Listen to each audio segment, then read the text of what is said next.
igreja, amém? Glória a Deus. Mais uma vez reunidos aqui para aprendermos mais uma porção da palavra de Deus e com muita alegria louvemos a Deus com o cântico de número 340. 340 na nossa ata cristã. 340. Todos louvando a Deus, né? Amém? Vamos lá. Eis que surge um povo forte, revestido de poder, e não tem ninguém a morte, quem a ele pertencer, e terá subir sorte, pois com Cristo ao seu Pai, podes tu dizer também sou um dos tais, um dos tais, um dos tais, podes tu também dizer sou um dos tais, um dos tais, um dos tais, podes tu também dizer sou um dos tais, no Senado reunidos o poder buscava então, pelo amor de Deus unidos aclamar em oração, eis que um vento é descido e o fogo do cercar, podes tu dizer também sou um dos tais. Agora, você também é um dos tais. Um dos tais, um dos tais, podes tu também dizer sou um dos tais. Este povo destemido são discípulos de Jesus, pelo mundo perseguido por levar a sua cruz, e agora revestido com poder ao mundo sai, podes tu dizer também sou um dos tais, um dos tais, um dos tais, podes tu também dizer sou um dos tais, um dos tais, um dos tais, podes tu também dizer sou um dos tais. Oh, não seja descuidado para buscar o dom de Deus, com que te fará ditoso nas visões do céu, e Jesus maravilhoso proclamando aos outros vai, poderás então dizer glória a Deus. Você também é um dos tais, povo forte do Senhor. Sou um dos tais, um dos tais, um dos tais, podes tu também dizer sou um dos tais.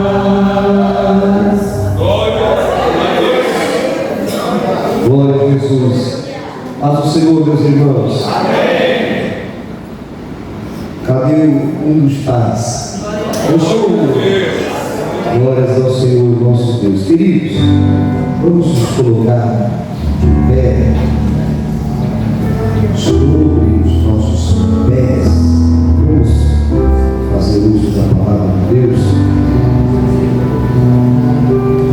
O Evangelho que escreveu São Lucas, capítulo 17.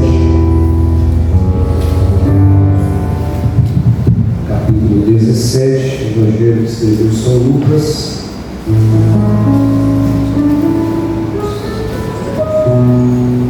Versículo 26.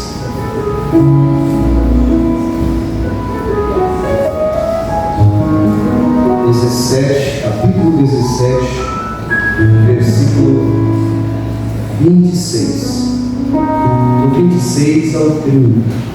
Eu vou ler o 26 e os irmãos leem o 27. Aí a gente vai intercalando a leitura até chegarmos no versículo 30, onde faremos a leitura todos juntos. Amém, queridos? Amém. Diz assim a palavra do Senhor.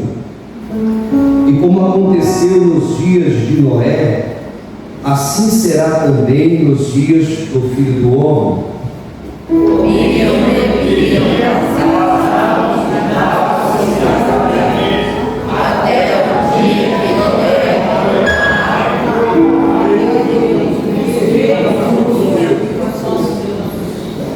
Vamos repetir, porque foi confuso. Nem eu entendi.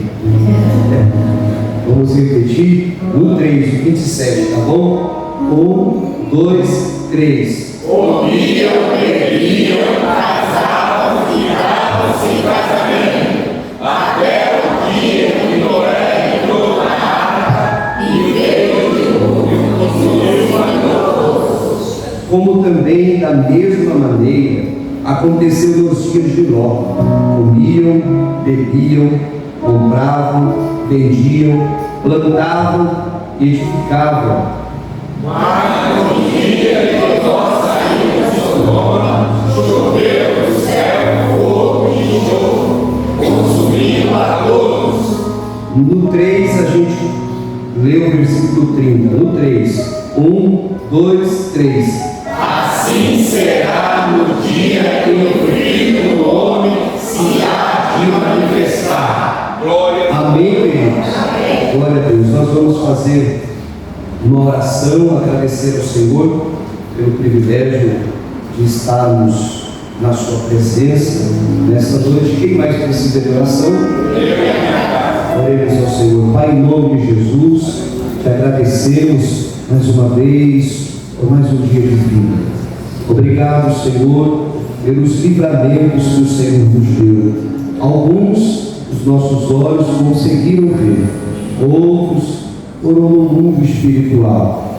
O Senhor nos livrou de laços que foram preparados, ciladas que foram armadas. O Senhor nos guardou das setas do nosso inimigo, das setas do nosso adversário. Obrigado, Senhor Deus, por colocar as mãos sobre a nossa vida. Pai querido, o Senhor sabe que somos limitados, Senhor. E se não for a tua boa mão sobre a nossa vida, alguns nem aqui estariam. Nós queremos agradecer ao Senhor por tão grande amor.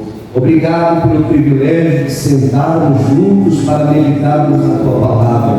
Pai querido, que os nossos olhos espirituais estejam abertos, que os nossos ouvidos espirituais estejam atentos, que possamos ter a nossa sensibilidade espiritual aguçada, para que possamos ouvir, para que possamos ver, para que possamos compreender tudo que o Senhor tem para falar conosco esta noite. Pai querido, em nome de Jesus, guarda este lugar. Nos livra, Senhor Deus, das distrações. Nos livra, Senhor, de qualquer circunstância que possa roubar a nossa atenção. E o teu nome em tudo será glorificado, em nome de Jesus.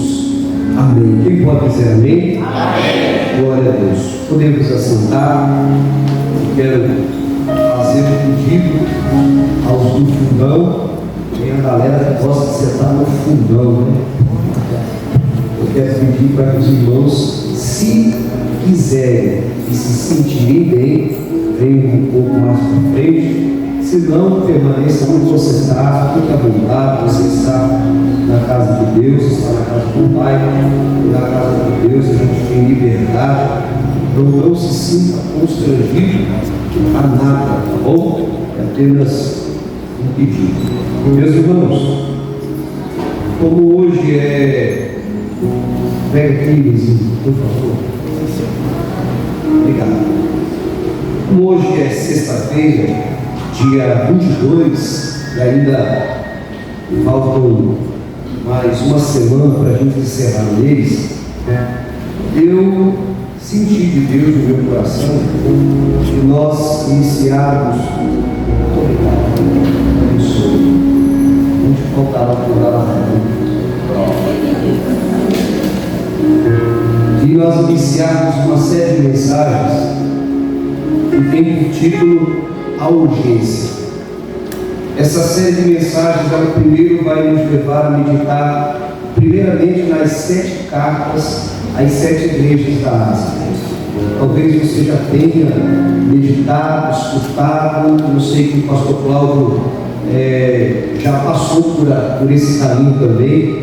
Eu lembro que quando ele passou por esse caminho, também coincidiu com a mesma série de mensagens que também ministrávamos ali onde estávamos e compartilhávamos de pensamentos, ideias, revelações da palavra de Deus.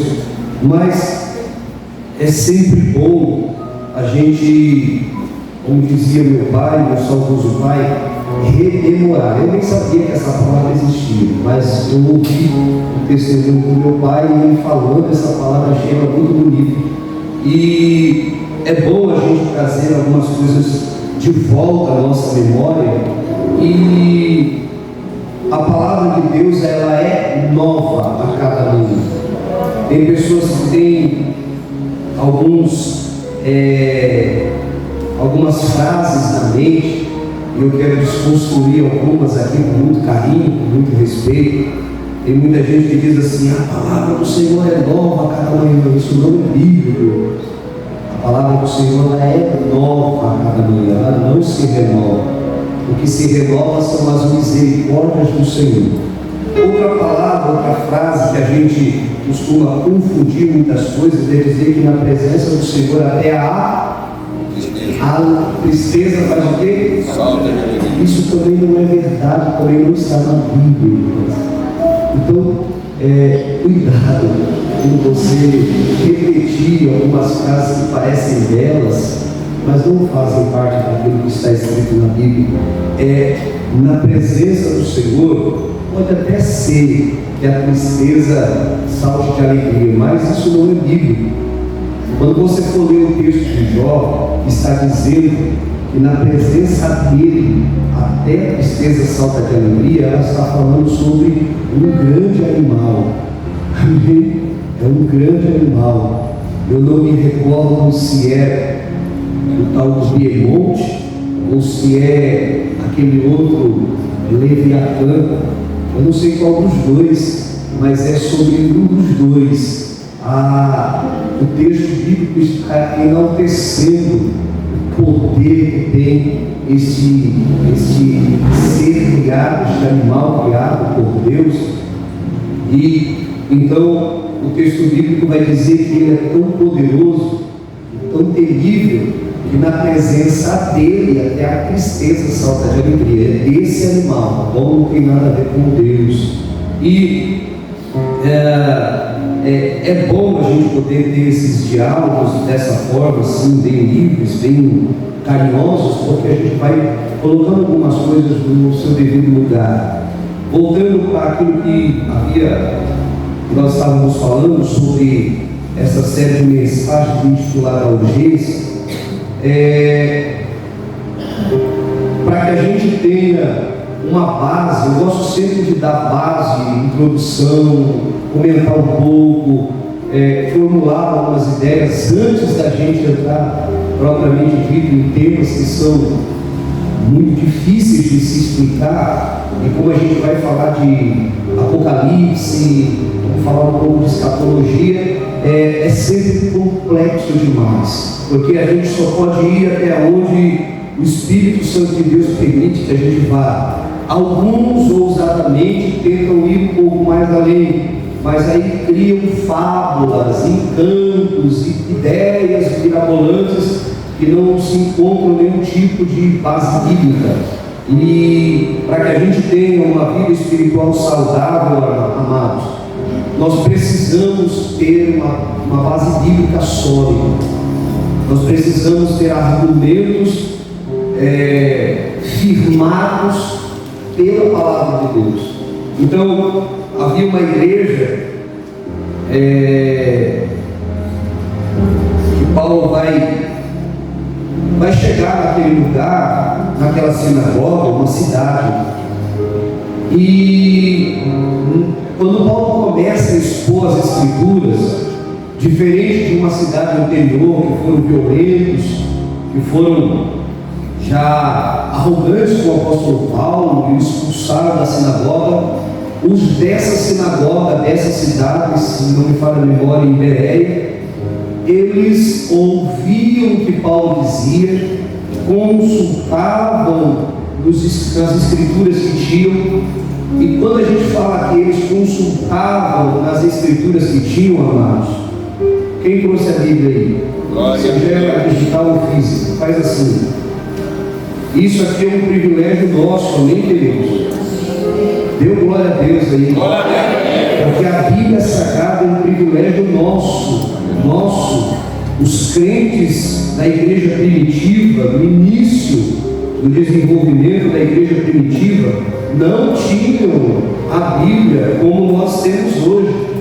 O que eles tinham eram os escritos do Antigo Testamento, que nós conhecemos muito bem, tinham os livros da lei, os livros poéticos, os históricos, e tinham os profetas maiores e menores.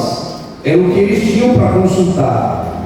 E aí, o que eles faziam? Eles consultavam esses escritos para ver se o que o Paulo falava coincidia com o que estava escrito. Por que isso é importante, irmãos? Porque a gente está vivendo um tempo, um período em que tem muita gente falando muita coisa. Hoje eu ouvi uma certa pessoa, um certo político falando sobre o que está acontecendo nos últimos dias, envolvendo alguns líderes religiosos, falando que precisamos ter muito cuidado, muita cautela. E aquilo me chamou a atenção, porque não podemos confundir as coisas, queridos. A perseguição religiosa que viria nos últimos tempos, ela vai atingir a igreja nos seus princípios, vai atingir a igreja nas doutrinas fundamentais. Ela não vai atingir a ideologia de uma instituição religiosa. Isso não é perseguição religiosa, isso é perseguição política. É política e nós não temos nada a ver com isso.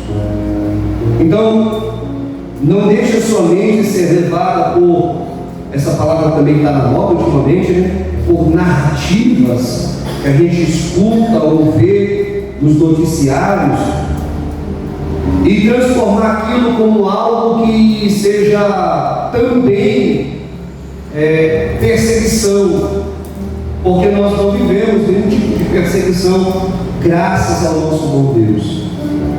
E para falar a verdade, a gente já vai entrando dentro do clima da mensagem. Eu não acredito que no Brasil haverá, esse é um pensamento meu, tá bom? Não tem nada que seja profético, não é nada disso, é um pensamento meu. Eu não acredito que nós teremos uma perseguição como a gente vê em alguns outros lugares por aí, como nos países africanos, ali do lado do Oriente Médio, onde a perseguição leva as pessoas a serem mortas, literalmente, igrejas destruídas, queimadas, pessoas decapitadas, degoladas, pessoas expostas, sendo enterradas vivas ou queimadas vivas, como em alguns lugares da África. Eu não vejo isso acontecendo no Brasil. O Brasil é muito mais propenso aos enganos doutrinários. Ele é muito mais inclinado aos enganos sobre doutrinas fundamentais da Bíblia Sagrada. O Brasil, por ser um país de uma diversidade cultural enorme, há uma diversidade de povo dentro do Brasil, de cultura dentro do nosso país, que é uma coisa, lindo de ver. Nosso país é único, irmãos. Não sei se você ama o seu país, mas eu amo o meu país. Eu amo ser brasileiro. E o Brasil, ele tem esse diferencial. Você vai para cada estado, tem uma cultura, um costume diferente, coisas que tem um nome em um lugar, no outro lugar tem outro nome, é outro jeito, outra maneira de falar, tudo isso dentro de um único país. Então, por ter essa diversidade de povos e de culturas, de criação legado familiar, de história, nós somos muito mais propensos aos erros doutrinários, aos enganos doutrinários. É muito fácil o diabo agir no Brasil como agiu com Eva no jardim. É muito fácil, ele não precisa colocar um grande monstro, um grande demônio para perseguir algumas pessoas, basta ele simplesmente lançar um engano, uma palavra que já entra no coração de alguém, aquilo ali já cria a raiz, e aí já muda toda uma aspiração de vida. Eva precisava somente continuar com aquilo que Deus havia dito, não precisava inovar, não precisava de nada além. Deus era suficiente. Olha só que coisa interessante vem na minha mente agora. Deus era tão suficiente para eles que não precisava Deus ficar 24 horas por dia ali.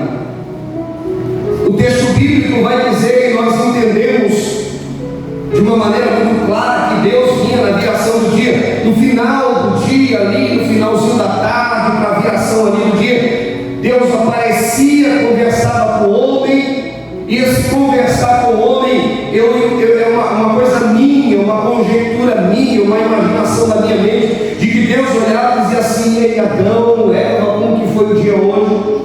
Vocês trabalharam, vocês plantaram, vocês construíram o que vocês fizeram, e ali havia uma conversa, havia ali todo um diálogo, e Deus então ia dando as orientações: olha, façam isso, façam aquilo, vão para determinado lugar, olha, tal lugar é assim, tal lugar. Eu imagino que isso era a conversa que o casal tinha no jardim. A um tal ponto era edificante isso, que não precisava Deus ficar 24 horas ali em cima deles para que eles não cometessem erros, para que eles não cometessem nenhum tipo de delito, para que eles não desobedecessem. Por quê? Porque Deus era suficiente. Mas a natureza humana, ela sempre quer mais, ela sempre deseja algo maior, e a serpente, identificando essa propensão, esse desejo, olhando, observando e vendo que havia essa inclinação do ser humano, ele simplesmente disse assim: foi assim que Deus disse? Eu acho que não, porque Deus sabe que no dia que vocês comerem esse negócio aí, vocês vão se tornar como Deus. Irmãos, graças a Deus que nós somos alcançados pela salvação, que em nós habita o Espírito Santo de Deus, que vai nos guiando. Agora, se não fosse a graça e o Espírito Santo de Deus em nós, irmãos, quanto mais o ser humano tem, mais ele quer. Há um ditado que diz assim: quer conhecer o homem? Dê poder para ele. Alguns dê dinheiro, você vai conhecer quem é.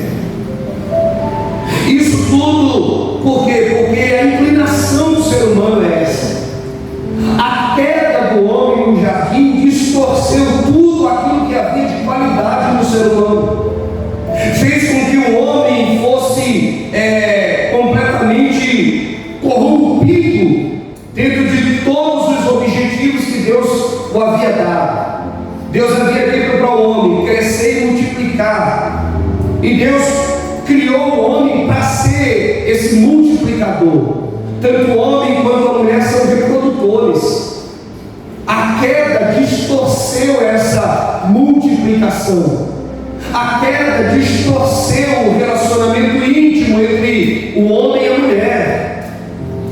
A queda distorceu aquilo que Deus disse assim: olha, dominem sobre toda a minha criação. Distorceu. E hoje agora o ser humano tem algo dentro dele que ele quer dominar todas as coisas. Louvo a Deus porque o Espírito Santo do Senhor nos equilibra, vai colocando limitações, e a gente vai indo só aonde Deus quer que a gente vá. Porque se não fosse o Espírito Santo de Deus para nos guardar, para nos proteger, para limpar a nossa mente desses desejos miseráveis,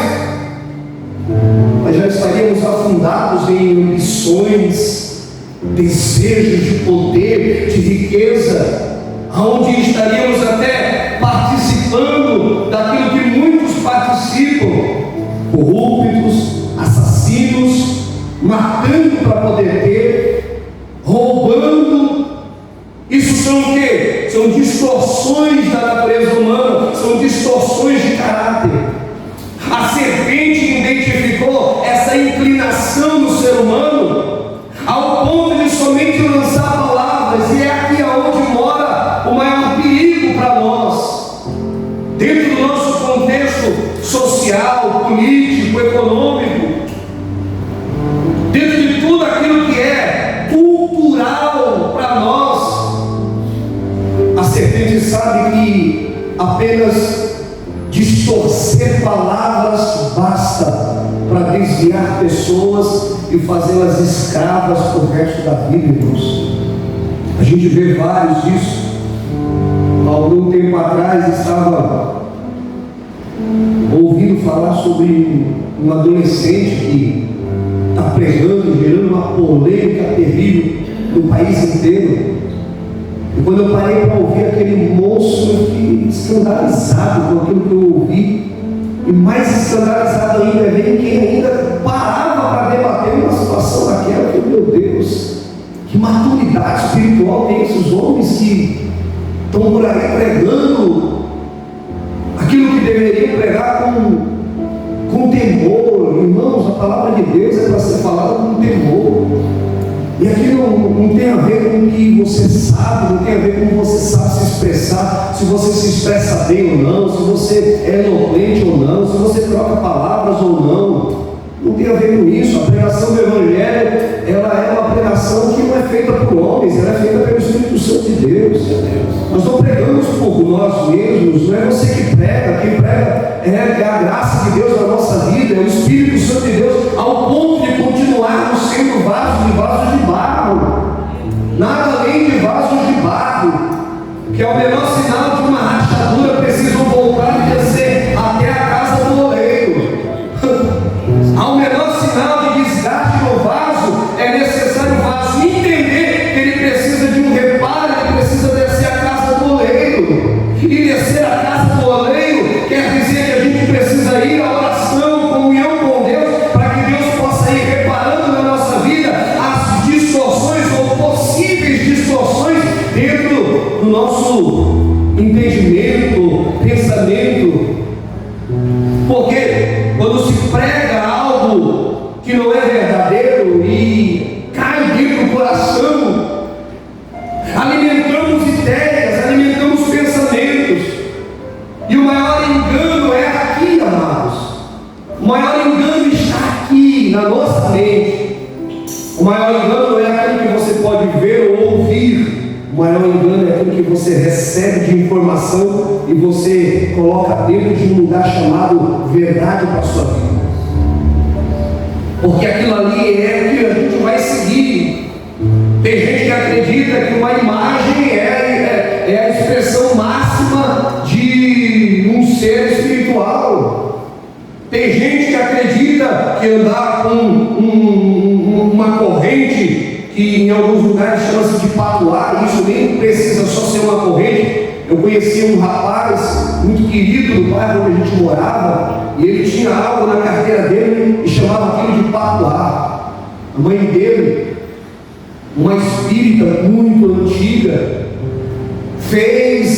consagrou aos santos que ela acreditava e deu para ele, e ele era um ladrão famoso. E ele carregava aquilo para onde ele ia. Ele dizia a ele: eu tenho o corpo fechado. Infelizmente, um dia, ele foi cravejado de bala. Caiu morto na esquina do bairro. E aí, criou-se a teoria, ou a ideia de que foi porque ele não havia carregado o tal do patuá. Tem gente que acredita em tanta coisa, amados. Então, olhar para a Bíblia e tê-la como uma fonte de vida para nós vai vai muito mais do que simplesmente sentar num culto de sexta-feira e dedicarmos tempo só para ouvirmos a palavra de Deus. É de viver uma vida totalmente de práticas cristãs, as quais nós só encontramos na Bíblia.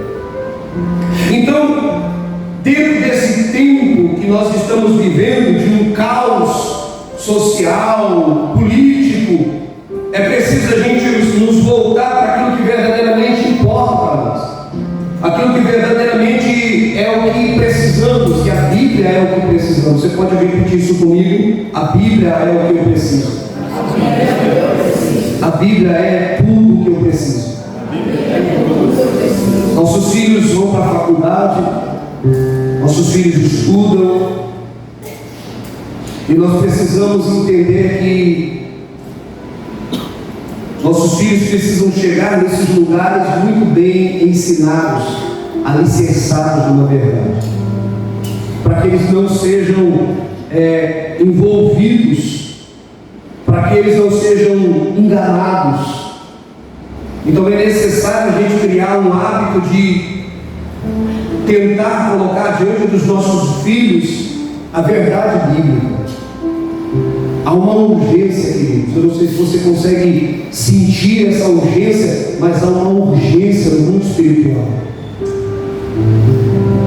Há um clima tenso no ar, há um clima de suspenso no ar, como se algo estivesse prestes a acontecer, e a gente não consegue explicar o que é, acha até que é coisa da nossa cabeça, acha até que é coisa nossa. Não é. É um mundo espiritual que está se agitando e se preparando para algo muito maior que nunca aconteceu. Então é preciso a gente estar muito bem preparado, é preciso estar muito bem alimentado espiritualmente falando, para que a nossa vida espiritual possa gerir todas as demais demandas da nossa vida, mas uma vida espiritual saudável, uma vida espiritual saudável. Uma vida espiritual saudável, você vai ter uma vida emocional saudável. Uma vida espiritual saudável, você vai ter uma vida profissional saudável. Uma vida espiritual saudável, você vai ter uma vida conjugal saudável. Você percebe que tudo aquilo que é demanda da nossa vida está ligado à satisfação, prazer, alegria. E tudo isso a gente só encontra se a nossa vida espiritual estiver saudável. E para a nossa vida espiritual estar saudável, a Bíblia precisa fazer parte da nossa vida. A Bíblia precisa fazer parte do nosso dia a dia. Talvez você diga assim: pastor, eu não tenho tempo. Se você não consegue ter tempo para ouvir Deus falar com você, como é que você quer ter direção? Toda vez que eu vou pegar a estrada, eu faço questão, ainda que eu saiba o caminho, eu faço questão de ligar um negocinho chamado GPS. Ainda que eu sei o caminho, eu preciso que ele esteja ligado, porque pode ter perigo no caminho, pode ter radares, limites, e eu não quero ultrapassar limites, porque toda vez que a gente ultrapassa limites, a gente sofre danos. E aquele negocinho que a tecnologia inventou, ele consegue dizer para você assim: ó, o limite aqui é esse aqui, queridão. Se você passar do limite, vai chegar um papelzinho na sua casa. Ó, perigo à frente, cuidado. Outro dia desse, o trenzinho que eu tenho lá no telefone, um aplicativo que eu tenho no telefone, ele avisou até que tinha um helicóptero voando. Eu nunca tinha visto isso. Quando eu ouvi, eu comecei a rir. Você assim, helicóptero na área, sobrevoando a área. Eu não vi helicóptero nenhum, não sei se foi um erro naquele trem, mas eu achei interessante, porque aquilo ele foi criado só para dar avisos. Ele foi feito, programado só para dar avisos. Então olha só, queridos, talvez seja uma comparação um pouco exagerada, mas a Bíblia também ela é para nos dar avisos. Ela vem para nos avisar, para dizer para nós quais são os nossos limites, para dizer para nós quais são os ambientes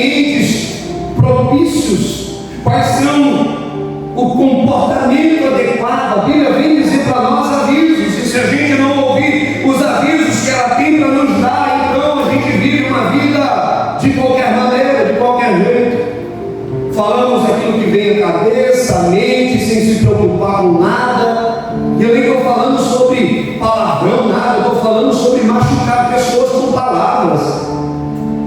Porque existem pessoas que para elas tanto faz como tanto fez, ela fala e não está preocupada com a ferida que vai fazer nem quem vai ouvir. Aquele ditado que as pessoas dizem assim, tem gente que fala o que quer, mas não gosta de ouvir. E quem fala o que quer, ouve o que não quer. Então a gente precisa entender que a Bíblia ela vai trazer para nós avisos e avisos importantes. E nesse texto, Jesus vai trazer um aviso sobre a vinda súbita do Reino de Deus. É um contraste com o que muitos esperavam na época. Jesus lhes diz que o Reino de Deus ele não vem com uma aparência visível. Não vem, não adianta. Ninguém vai saber onde ele está, trazendo para todos aqueles que estavam ouvindo ali a realidade que vai muito mais além da compreensão humana. Lembra que havia 2 discípulos no caminho de Emaús, e eles estavam conversando no caminho, e Jesus se aproxima deles, e eu acho lindo porque a linguagem nem é a linguagem de hoje, mas já na linguagem arcaica vai dizer assim, Jesus se aproxima para ver a ideia que eles estavam trocando entre eles. E Jesus queria saber qual era a ideia, o que vocês estão conversando aí, qual é a nova, que está na mente de vocês, e eles começam a falar sobre Jesus. Estão conversando sobre Jesus, na presença de Jesus, mas nem sabem o que estão fazendo. E Jesus vai conversar com eles, vai lhe expor. Depois que Jesus sai, os olhos deles se abrem. Quando Jesus chega já diante dos seus discípulos, alguns momentos, alguns minutos antes de ser assunto aos céus, um dos céus vai perguntar se ele vai restaurar o reino. A pergunta era reino humano, porque na cabeça deles, eles esperavam um rei que trouxesse de volta o glamour do reino de Israel, que reconquistasse todo o território israelita, trouxesse de novo toda a glória do reino antigo de Israel. Mas não era isso que Jesus queria. Jesus queria que eles entendessem que o reino não era um reino humano, mas era um reino espiritual muito maior, muito melhor. Então Jesus toda hora está tentando dizer, se você estiver com o seu pensamento aqui, você está perdido. Se as suas expectativas são aqui, você não entendeu o que é Evangelho. Se as suas expectativas são humanas ou terrenas, então você ainda não compreendeu o que Jesus realmente fez por você na cruz. Você tem aspirações, eu também tenho. Você tem sonhos, eu também tenho. Tem desejos, eu também tenho. Mas aqui precisa ter uma equação, precisa ter um equilíbrio. Você pode ter as suas aspirações nesse mundo? Pode, mas cuidado para que você não coloque aqui o seu coração, para que aqui não esteja o seu tesouro, para que aqui não esteja a sua preciosidade, porque se aqui estiver o seu tesouro e a sua preciosidade, você jamais vai conseguir sentir o que é o céu, não vai conseguir sentir o que é a vida eterna. E Jesus a todo momento está tentando fazer com que as pessoas tirem os seus olhos dessa terra e coloquem os seus olhos no céu. E Ele vai olhar e vai dizer assim, olha, que lá esteja o seu tesouro, que seja lá onde estejam as suas preciosidades e não aqui. O que você conquistar aqui, dê glória a Deus, é bênção de Deus para a sua vida, é bênção de Deus para a sua família, mas olhe para cima, porque lá é onde deve estar toda a sua expectativa. Aleluia. E Jesus está tentando trazer isso ao entendimento daqueles que estão com Ele naquele momento. E Jesus vai dizer, o reino de Deus não é vir do jeito que vocês estão pensando, não é visível. E olha, o reino de Deus já está aqui com vocês. Mas aí no versículo 26, ele vai fazer uma comparação. Este texto vai trazer uma introdução, como já havia dito antes, sobre o que a gente vai meditar nesse próximo mês, amados, que é a urgência. E nós precisamos ter esse senso de urgência vivo em nós. Os dias estão passando muito rápido e tudo está incerto demais. Nunca esse texto foi tão atual. Você lembra do texto que diz: e haverá guerras e rumores de guerras? Aí esses dias atrás aí os americanos começaram a sinalizar no mar e em palavras que estavam de olho na Venezuela.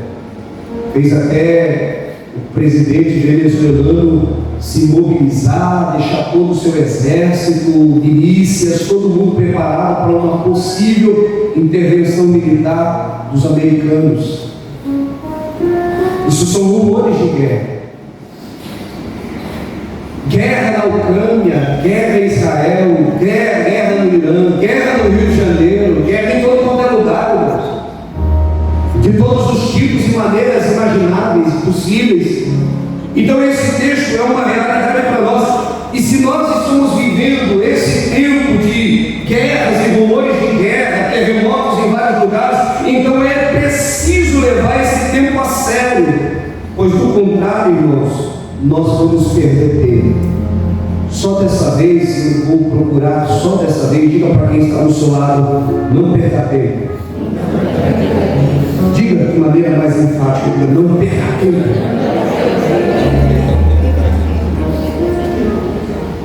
Porque você não tem o domínio do tempo para depois ter de novo, queridos. Com isso eu digo: não perca oportunidades. Abrindo já para uma palavra profética para a sua vida: não perca oportunidades. Pastor, como eu vou saber se as oportunidades que surgem na minha vida são de Deus verdadeiramente? Quando o seu coração tiver paz. Quando o seu coração tiver paz, quando você sentir paz no seu coração diante de portas abertas e o seu coração tiver paz, você pode ter certeza que ali foi uma porta que Deus te abriu. Agora, quando o seu coração ficar inquieto, vá para a oração. Seja a porta qual for, seja ela a maravilha de porta que for, queridos, vai te deixar bilionário. Mas se o teu coração ficar inquieto, vá para a oração. Vá ver se realmente essa porta é sua ou não é. Vá ver se realmente essa porta é Deus que abriu, ou se não é uma porta para que você caia num abismo e jamais consiga sair. Muita cautela nesses últimos dias, porque o inimigo de nossa alma vai fazer de tudo, irmãos. Vai fazer de tudo, de tudo, de tudo. E não pense você que ele não conhece você, ele nos conhece. Uma coisa você tem de vantagem, é que ele não sabe o que você pensa. Ele não entende o que há no seu pensamento, porque onipotente, onipresente, onisciente, só o Senhor Jesus e ninguém mais. Mas o nosso inimigo, ele é articulador, astuto, observador. Eu não sei se você tem esse talento ou dom, chame da maneira que você quiser chamar, mas os observadores, eles conseguem pegar detalhes que outros não pegam. Todo observador, toda pessoa que é observadora, ela consegue pegar detalhes que ninguém conseguiu ver. Consegue ver aquilo que ninguém conseguiu ver. E o nosso adversário, ele é assim, querido. Observando a nossa vida, nos conhece. Por nos conhecer, ele vai jogando coisas na nossa vida, vai colocando situações no caminho, e ele também pode preparar laços em forma de portas, pode preparar laços em forma de oportunidades. É por isso que, se você estiver diante de uma grande oportunidade na sua vida, você precisa se entender, Você precisa se sentir, você precisa olhar para você, fazer um olhar introspectivo na sua vida e ver se você tem paz no seu coração. Analise e vê se aquilo vai trazer paz para a sua casa, para a sua família. Hoje eu conversava com a minha esposa jogou uma ideia no ar, e a gente até pensou assim, isso seria como? E aí, engraçado que não é questão de se consegue ou não, porque conseguir a gente sabe. Você sabe que se você pegar algumas coisas para fazer, você vai conseguir fazer. Mas aquilo que a gente começou a discutir depois, eu falei assim, mas será que isso não vai nos roubar o tempo da igreja? Olha que coisa, irmãos. Você consegue projetar isso na sua vida, aplicar isso no seu dia a dia? Se algumas coisas que você vai fazer te roubarão o tempo que você dedica a Deus, porque se for roubar o tempo que você dedica a Deus, então pense duas vezes, se vale a pena ou não. Porque eu prefiro ficar ainda na palma da mão de Deus, irmãos. Eu prefiro ainda continuar sendo suprido por milagres do que procurar viver uma abastança de vida, mas totalmente distante da presença de Deus.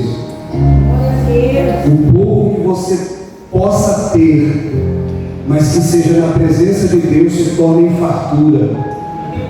E eu tenho certeza que essa palavra não é uma palavra profética, é uma palavra verdadeira, fiel, que se você tiver a presença de Deus, a sua despensa não vai ficar vazia. Não se preocupe com isso. Suas dívidas, suas contas serão saldadas no dia. Honrará seus compromissos, a não ser que você não tenha equilíbrio, a não ser que você não tenha sabedoria para administrar aquilo que Deus coloca nas suas mãos. Porque quem é o provedor da sua vida é o seu Senhor, é Deus.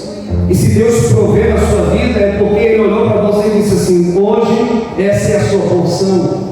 E como pode Deus me dar uma porção que não vai suprir? Então tem alguma conta que não fecha. E quais das contas não fecham, irmãos? A nossa ou a de Deus?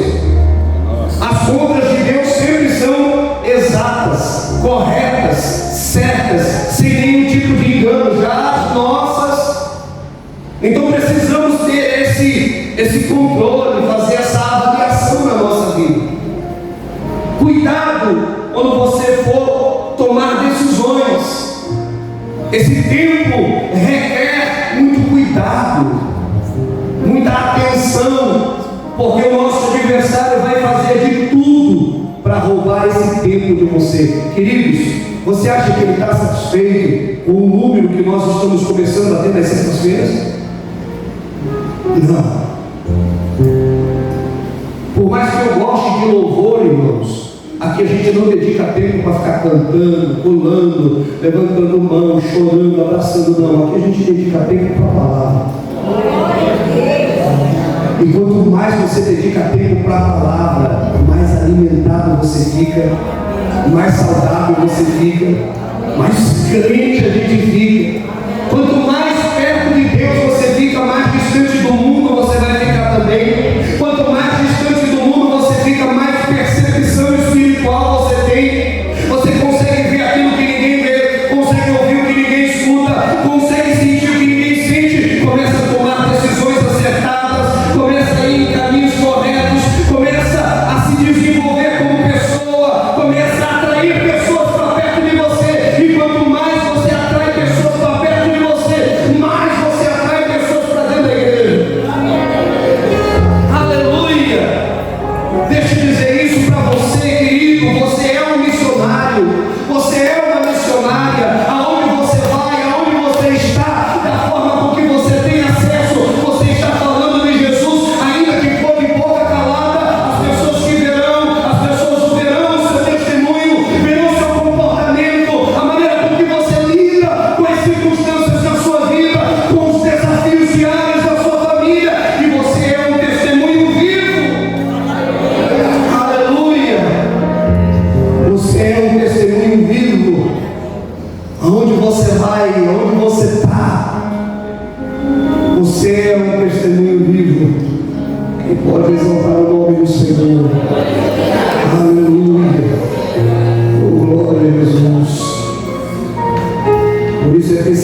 desafio.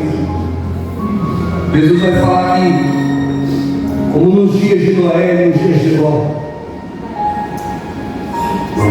Como nos dias de Noé, apenas acompanhe. Se você quiser anotar os textos bíblicos no seu caderno, na sua Bíblia, no seu celular, no seu bloco de anotações, tenha liberdade para fazer as suas anotações.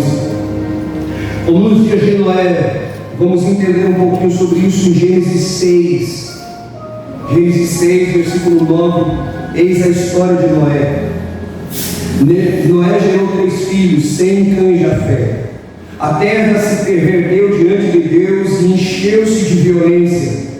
Deus observou a terra e viu a que ponto de perversão havia chegado toda a humanidade, com suas práticas malignas. Então declarou Deus a Noé: eis que darei fim a todos os seres humanos, porquanto a terra encheu-se de violência por causa deles. Eu os destruirei juntamente com a terra.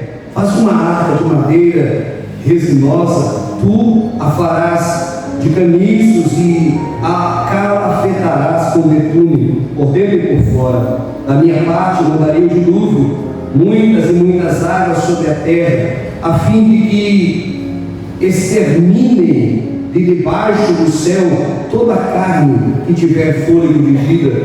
Tudo o que há sobre a face da terra deve perecer. Noé assim fez tudo em conformidade com o que Deus lhe ordenara.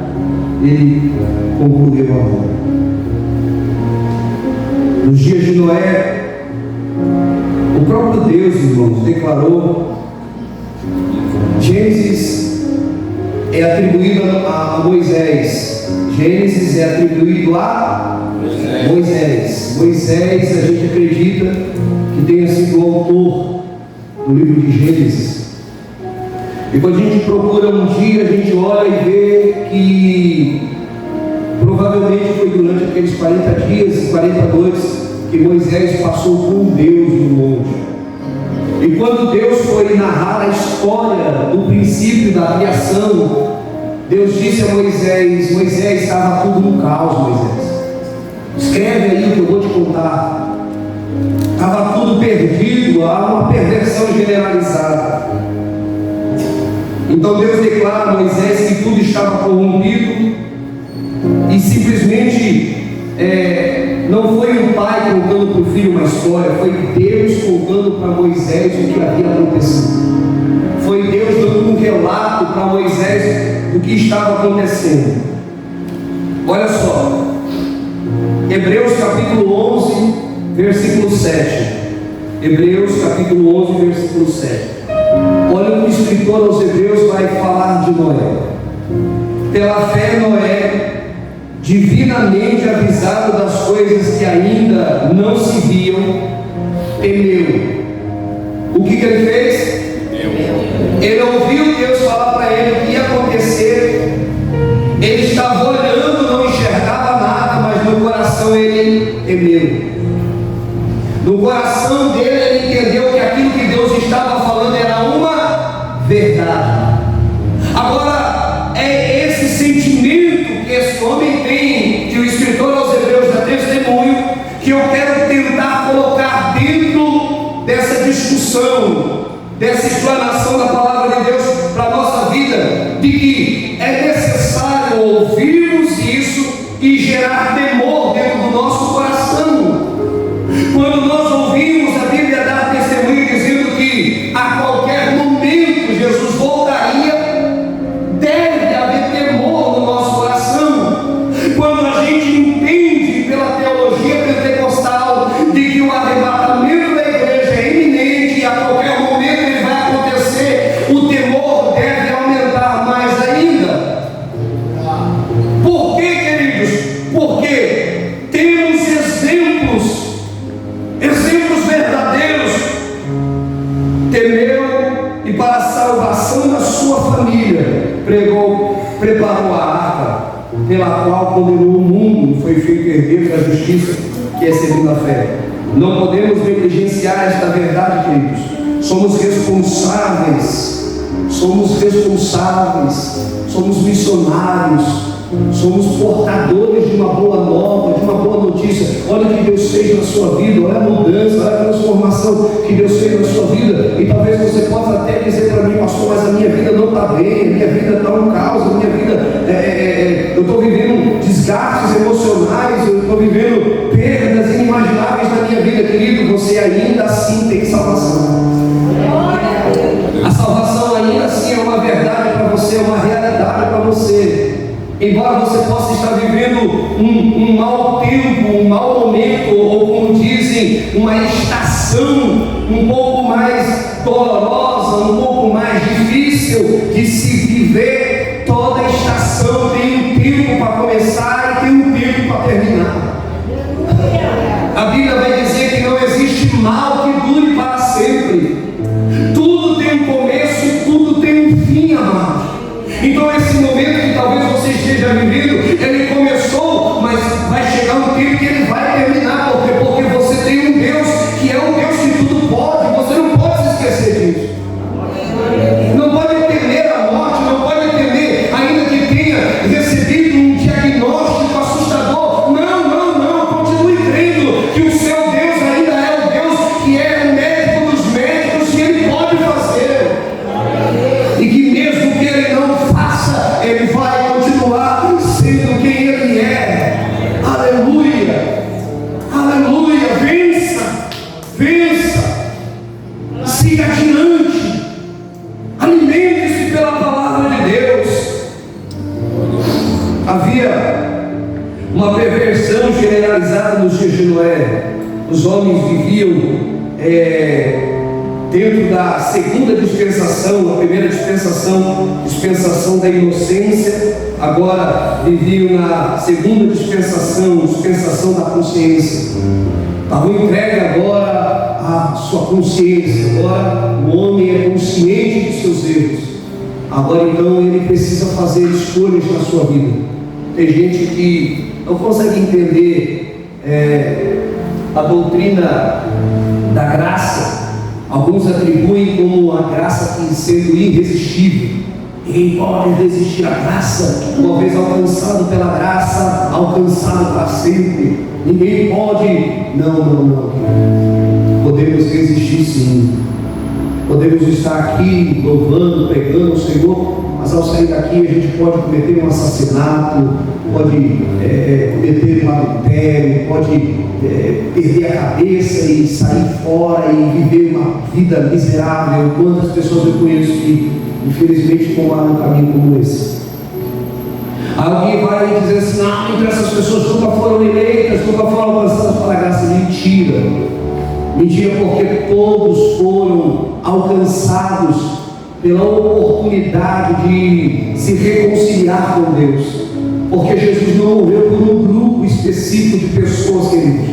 O sacrifício na cruz não alcançou só um número seleto de pessoas. Não, o sacrifício de Jesus na cruz foi por amor do mundo inteiro.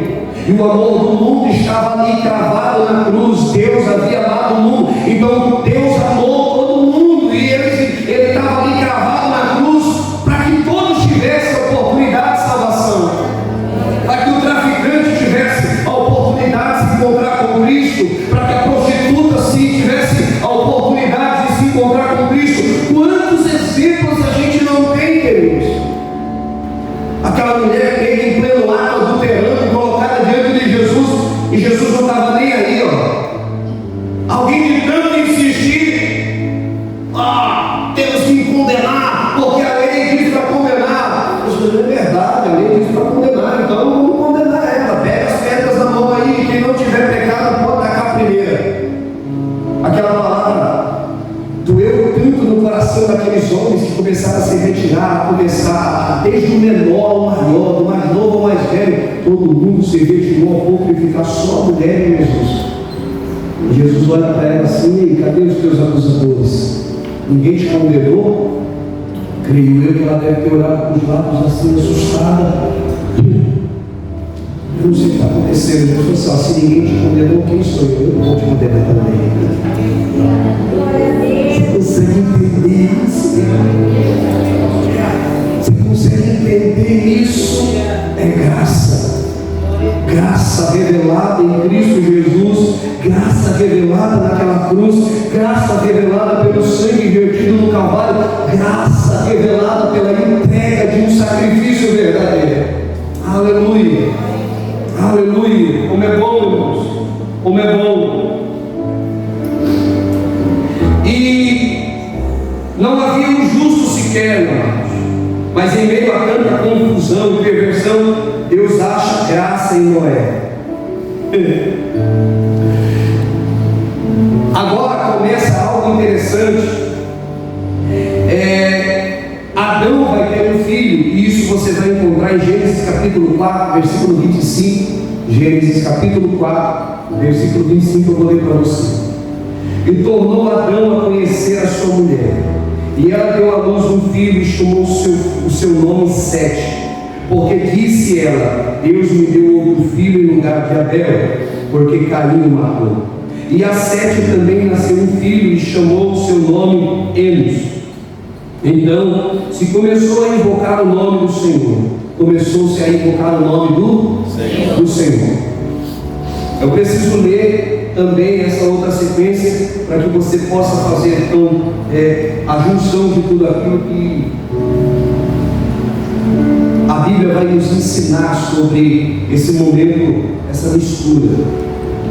Gênesis capítulo 4, versículo 17, anterior, vai dizer assim: conheceu Caim a sua mulher, e ela concebeu e deu à luz a Enoque. E ele edificou uma cidade, chamou o nome da cidade conforme o nome de seu filho Enoque. E a Enoque nasceu Irade, Irade gerou a Meujael, Meujael gerou a Matusael, Matusael gerou a Lameque, e tomou Lameque para si duas mulheres. O nome de uma era Ada, e o nome da outra Zilá. Ada deu à luz a Jabal, este foi o pai dos que habitam em tendas e tem gado, e o nome do seu irmão era Jubal, este foi o pai de todos os que tocam harpa e órgão. E Zilá também deu à luz a Tubal-Caim, mestre de toda a obra de cobre e ferro, e a irmã de Tubal-Caim foi Noamá. E disse Lameque às suas mulheres, Ada e Zilá: ouvi a minha voz, vós mulheres de Lameque, escutai as minhas palavras, porque eu matei um homem por me ferir e um jovem por me pisar. Porque 7 vezes Caim será castigado, mas Lameque 70 vezes 7.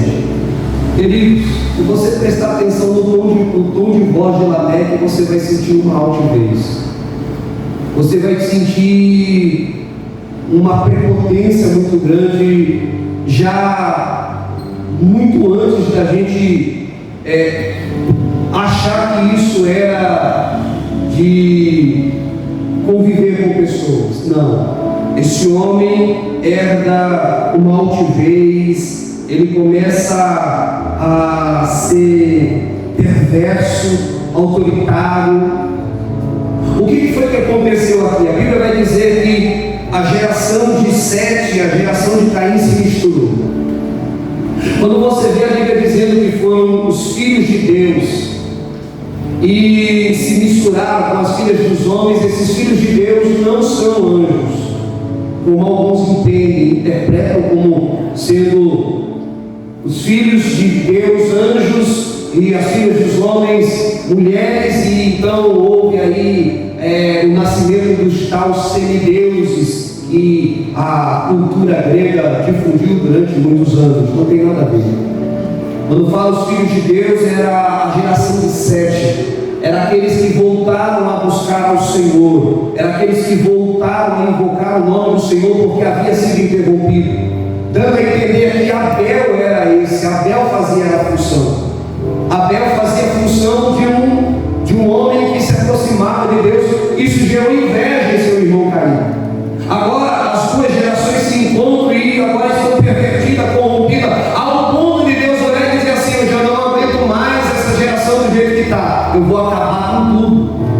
E mesmo não vendo um justo sequer, o que Deus enxerga? Deus enxerga em um homem graça.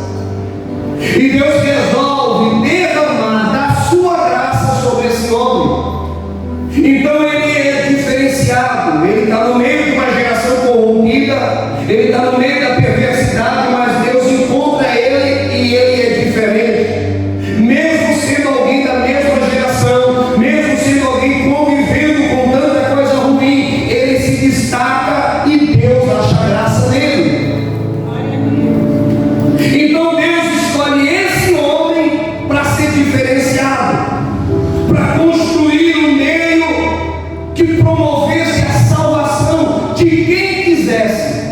Não era obrigado ninguém a entrar na arca, mas durante mais de 100 anos Noé começou a construir.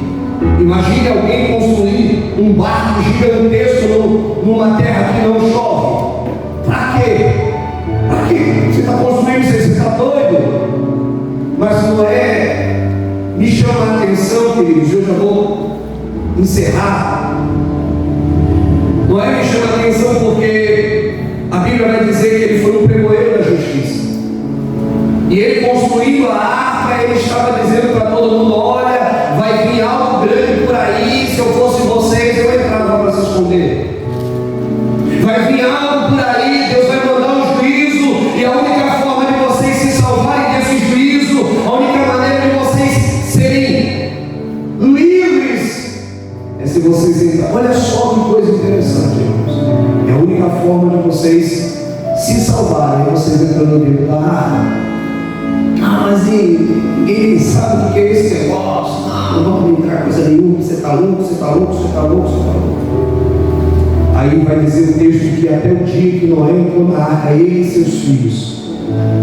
E é aqui onde eu quero fechar essa mensagem.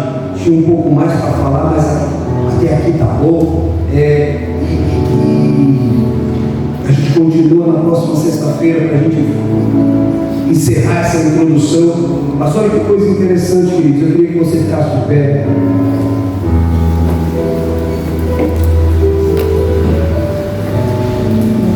Jesus vai olhar e vai dizer assim como nos dias de Noé. Noé construiu a arca durante muitos anos. Não foram um dia, uma semana, um mês, foram anos. 100 anos ou mais um pouquinho, construindo um barco gigantesco. Enquanto todos viam um barco à toa, enquanto todos viam um homem se desgastando à toa, a sua família via um meio de escapar de um juízo. Enquanto todo mundo zombava, a sua família estava com ele lá, acreditando, dando credibilidade para aquilo que ele havia colocado como proposta para a sua família. Eu não posso inventar, mas eu vou me permitir fazer isso. Não inventar, mas imaginar. Eu imagino Noé chegando em casa, chamando a sua família, seus filhos, nora, sua esposa, dizendo assim: gente, eu recebi uma tarefa da parte de Deus. Deus? Quem é Deus? Até explicar quem era Deus, eu acho que já devia ter passado pelo menos uma semana. Deus é aquele que apareceu aos nossos pais lá no jardim. Era questão de algum tempo atrás, não fazia tanto tempo assim, que era viva. Segundo a contagem dos anos, Noé conviveu com Adão. Que loucura! Adão viveu 900 e poucos anos, e segundo a contagem de tempo, de anos de cada um deles, porque nada na Bíblia é aleatório, viu, querido? Quando você vê lá, fulano gerou fulano, fulano gerou fulano, aquilo ali é maçante de você ler, mas faz um sentido. Quando você lê lá, fulano morreu com tantos anos e gerou não sei quem, aquilo ali é cronológico.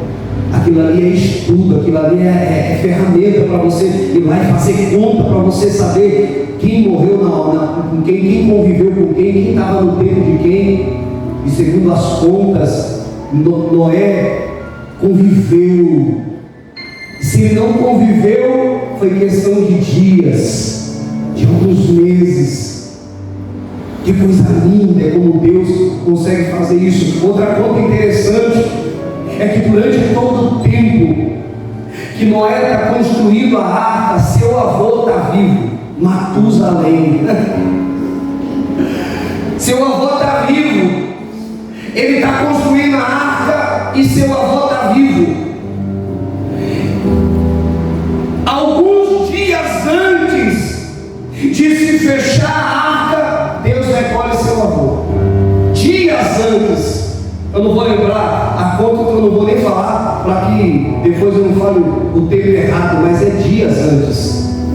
Então a família inteira de Noé está vendo ele construir a arca e está todo mundo acreditando nele. Quando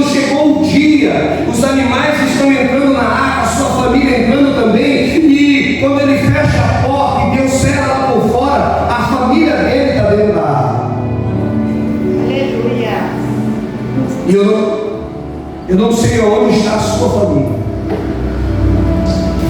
Eu não sei, talvez esteja fora da arca. Talvez esteja fora da arca a sua família. Mas hoje eu queria deixar isso como uma reflexão no seu coração. A partir de hoje, você tem a oportunidade de construir uma arca e fazer com que a sua família entre dentro dela junto com você. Lembrando-se de um detalhe: salvação ela é pessoal, ela não é herança familiar. Quem compreende isso? Glória a Deus. Salvação é individual. Está ali uma de minhas filhas, a outra está em casa, meu genro está trabalhando. Salvação é individual. Meu papai já foi para a glória, está descansando no Senhor. Daqui a pouco eu encontro com ele. Minha mamãe está só esperando Jesus. Se ela levantar a mão, Jesus puxa. De tão cansadinha que ela está. E eu já estou tentando preparar o meu coração. Porque eu sei que ela também tem desejo de morar no céu. Agora, a minha mãe salva não me garante a salvação. O meu pai dormindo nas mansões celestiais, aguardando o dia da ressurreição, não me garante a salvação. Eu indo morar nas mansões celestiais, não garante que a minha filha vá, não garante que a minha esposa vá, não garante que netos vão. Por quê? Porque a salvação ela é pessoal, individual. Então qual é o nosso dever? O seu dever é pegar o material que Deus te dá e construir uma arca. É com aquilo que Deus te dá, com as ferramentas e com o material que você tem acesso, construir uma arca. Quem quiser acreditar em você e entrar na arca, glória a Deus, mas o seu dever é construir uma arca. É mostrar para os seus, é mostrar para a sua família que em breve vai acontecer algo que ninguém vai entender, que em breve vai vir algo que ninguém vai acreditar. E é o dever da igreja anunciar isso a todos, ao invés de ficar preocupado com política, quem vai governar o quê, a gente se preocupa quando é que vai acontecer, porque eu quero estar dentro daqueles que vão subir e serem arrebatados, irmão. Eu não estou nem aí se quem vai governar é azul, é preto, é vermelho, é amarelo. Eu quero saber que eu quero herdar aquilo que Jesus morreu para me dar, meu irmão. Eu quero alcançar a salvação que Jesus morreu para me dar. Eu quero chegar no céu. É o que eu quero fazer. Eu quero chegar no céu. E eu quero que você chegue também. Eu quero que todos consigam chegar no céu. E é o nosso dever, é seu dever isso.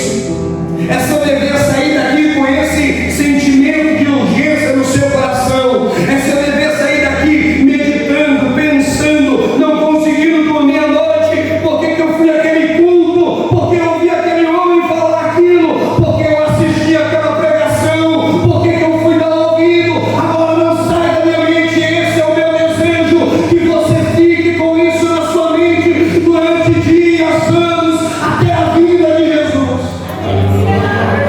Aleluia! Aleluia! Feche os seus olhos, curve a sua cabeça. Senhor, nós te damos graças a Deus. Obrigado, Senhor Jesus, por morrer naquela cruz em meu lugar. Eu não teria nenhuma condição de alcançar a salvação da minha vida por meu intermédio. Sou um homem limitado e pecador, sou um homem falho, Senhor Jesus, inconstante. E que se não fosse o teu sangue a me comprar, eu jamais conseguiria vencer, Senhor. Jamais conseguiria vencer o pecado que tão de perto nos rodeia. Se não fosse a graça, se não fosse a tua entrega, se não fosse o teu amor por nós. E hoje nós nos reunimos aqui para meditar na tua palavra, e essa é a tua palavra, e ela é fiel e verdadeira. Senhor Jesus, que esta palavra nos fortaleça, que esta palavra abra os nossos olhos espirituais, que esta palavra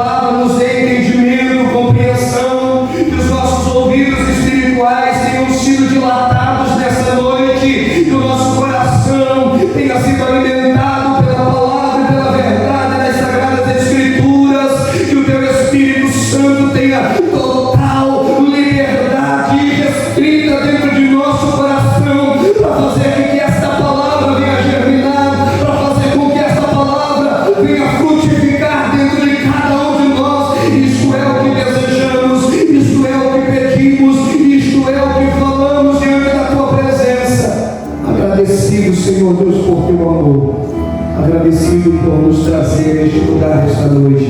Obrigado por nos dar este senso, esta compreensão, esta revelação desta urgência. Senhor Deus, assim como aconteceu nos dias de Noé, acontecerão também o momento exato da manifestação do Filho do Homem, e nós queremos estar preparados, Senhor. Por isso, continua falando conosco, continua edificando a nossa vida. Te damos graças que nesta hora nós vamos contribuir com dízimos e ofertas para a manutenção da obra do Senhor. Que o Senhor continue abençoando a vida dos dizimistas desta igreja, a vida dos ofertantes desta igreja, aqueles que nos ajudam com suas ofertas extras, com o seu amor, com o seu carinho, acreditando naquilo que fazemos, acreditando naquilo que falamos. O Senhor nos recompense com as mais ricas bênçãos nas regiões celestiais em Cristo Jesus. Que nada lhes falte na dispensa, que nada lhes falte no cotidiano, Senhor. Que suas famílias sejam alcançadas para a glória do Teu nome, que portas sejam abertas, que negócios sejam expandidos, que tendas sejam alargadas, para que o Teu nome continue a ser glorificado no nome de Jesus, o nosso Senhor e Salvador. Recebe-nos, Senhor Deus, recebe as nossas ofertas também como uma expressão de louvor e de adoração para a glória do Teu santo nome, em nome de Jesus. Quem crê, diga amém. Amém. Glória a Deus.